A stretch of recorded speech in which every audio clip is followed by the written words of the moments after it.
Okay folks, so this is a quick screencast to show you how to use LexisNexis for those of you that don't know how to use it as a research tool.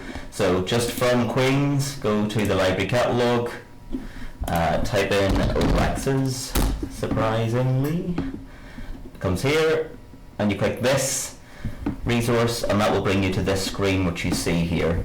So imagine this is a moot, and I'm going to drag this pretend ground of appeal over to the left hand side. So you will all hopefully know by now that I'm interested in contract, so it's a contract law problem. And let's have a quick look. So the appellant submits that an agreement to restructure payments and accept a lesser sum is supported by consideration and is therefore binding following the House of Lords decision in Folks and Beer. So what you would do, as you know, is start off with your textbook, learn about consideration generally. For those of you that have studied contract, you know this is about part payment of debt. The key cases in that area being Folks and Beer, Select Move and MWB. So from my research I will have a series of search terms: Folks and Beer, Select Move, MWB, part payment, duration. Okay, so something like that. Now, what I want to do is find an authoritative statement of the law on this particular area and try to find cases that support what I'm trying to say and cases that don't, so we can confront those. So let's start off and see what comes back. I'm going to start off, I know Folks and Beer is essential.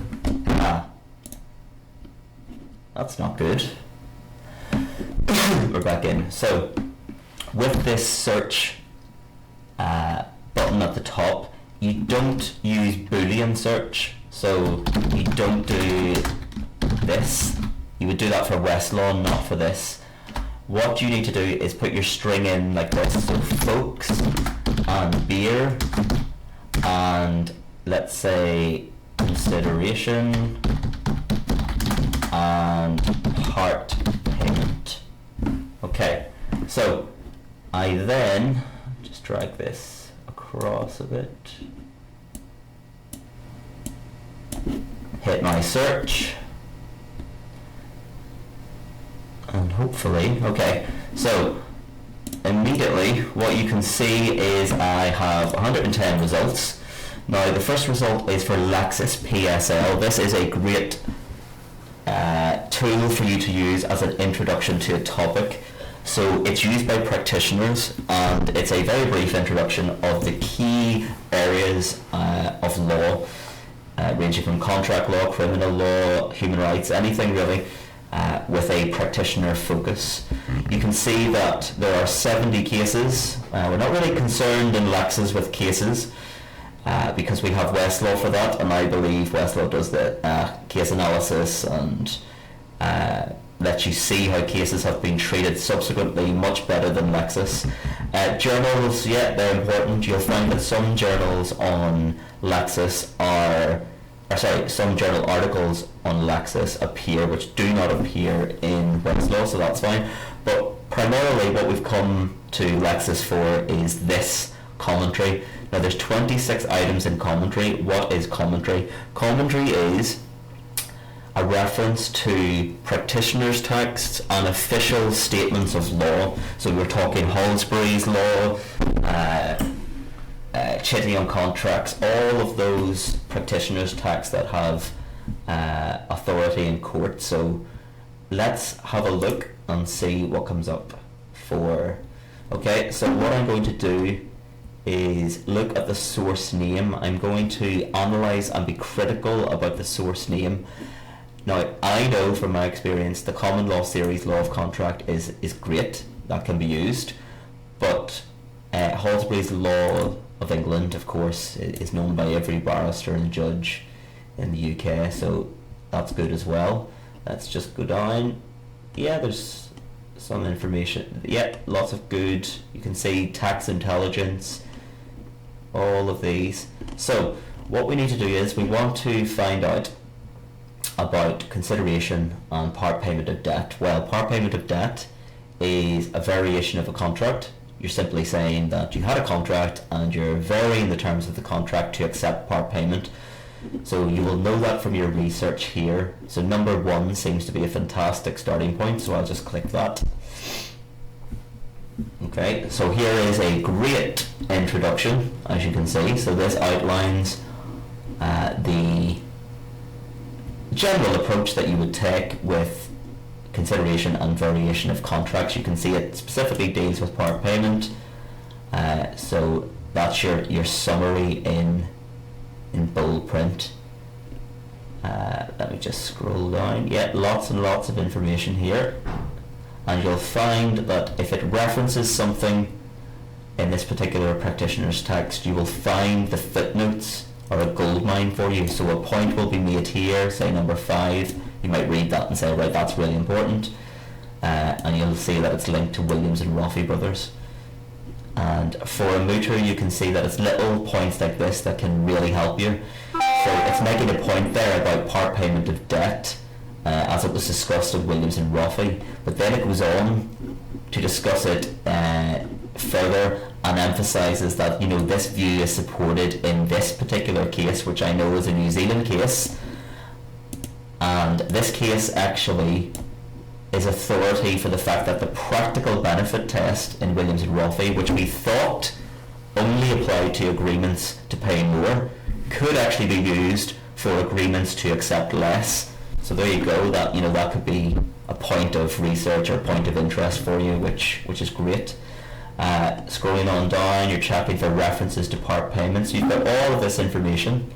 There's reference to part payment and the American approach within their statutes. I know from my experience this is a great case.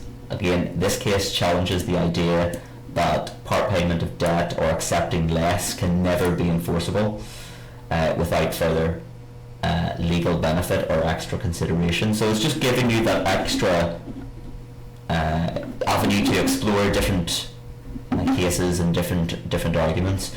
So what I would do as well when you look at the introduction is hit table of contents to see where this particular page is in the grand scheme of things within this source.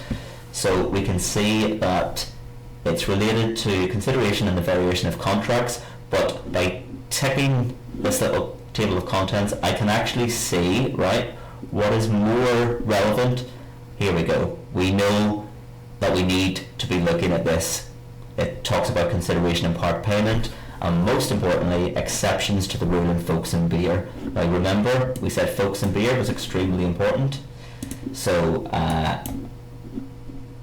we know that we need to have a look at these particular parts of the source. So let's go in and have a look. There we go. It's giving us more information. It's telling us the general rule from the 16th century that part payment of debt is not good consideration. An agreement to accept less is not binding. Then you can see all the cases where it's been applied here. More information. Excellent. Going through it in really good detail. High-end stuff here. Lots of distinctions. So you can see the general rule, but there may be a paragraph here which goes against the general rule, and then it tells you where you can find those cases that challenge. So you can see that just from looking at the chapter before this chapter, we can see that there's material here if I was the appellant or the respondent. So you're working through this particular source, which is great. Let's have a look at the exceptions. Yeah, excellent material here. So it's telling you that there are exceptions. So you could make an argument in court that this ground of appeal can be challenged because we have so many exceptions to the general rule that we don't need the general rule. It doesn't serve any purpose at the moment. And you can give an example of these particular exceptions.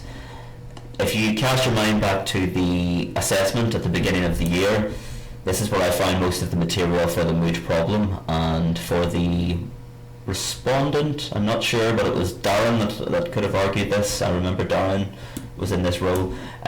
You see here that it talks about accord and satisfaction as an exception to the general rule. Let me just try and find it. Accord and satisfaction.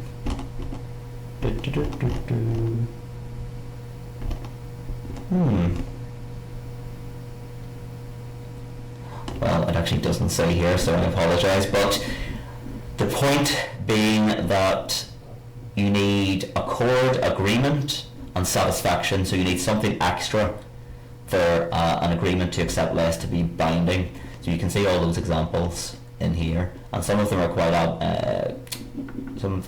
old, so they're things that you might not have considered, might not have been looked at in the textbooks, but you can have a look at them and see all of this wonderful material. So I will read that, I will realise I've got lots of information, and then I will go back and repeat the whole process with the next relevant source. So perhaps this isn't relevant. I'm guessing that will be relevant. Promissory estoppel, probably not narrowly relevant based on our research.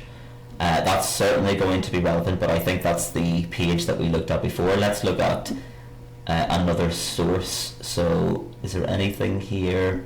There's Butterworth Civil Court Precedents. What does that tell us about part payment of debt? Not much. Click table of contents. Anything there? No, not really. So that doesn't help us, but that only takes a few seconds to dismiss that particular source. That was the third chapter we looked at already. Let me just see. No, it doesn't seem to be. Do we have anything else? Maybe here. Could this be relevant? Okay. No, that's a very brief summary of contract law. But as you can see, you've been critical there in your choice of sources. You're looking for something that is relevant. Now, what may have happened is we may have been too precise in the searching, so that's easy to fix. Let's see what practitioners' texts come up if we just put in Folks and Beer, because that's important. That's a key case on part payment and consideration. Let's see if it increases from 26. Yeah, it goes to 29. Is there anything that might be of interest? Not really. That seems to be us. We've covered all of those. Yeah, that's fine. And of course, you can click journals to find out, and you can see sort by relevance. So these are the journals that have discussed Folks and Beer and consideration and have the most mentions of those terms in those articles. So you can have a look at those, and you can see that there's a lot of things there that are not included in Westlaw.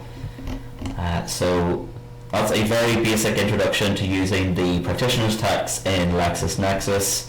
For those of you that are using it, great. For those of you that are not, then please do, because it will definitely enhance the quality of your argument. So happy to have feedback on whether you think these screencasts are beneficial, what you would want me to do a few on, maybe pick a couple of topics in the field of research, and I'd be happy enough to do those for you so you have them, and we don't need to continue to restate what we need to do in terms of research. So that's it. Thank you, and see you soon.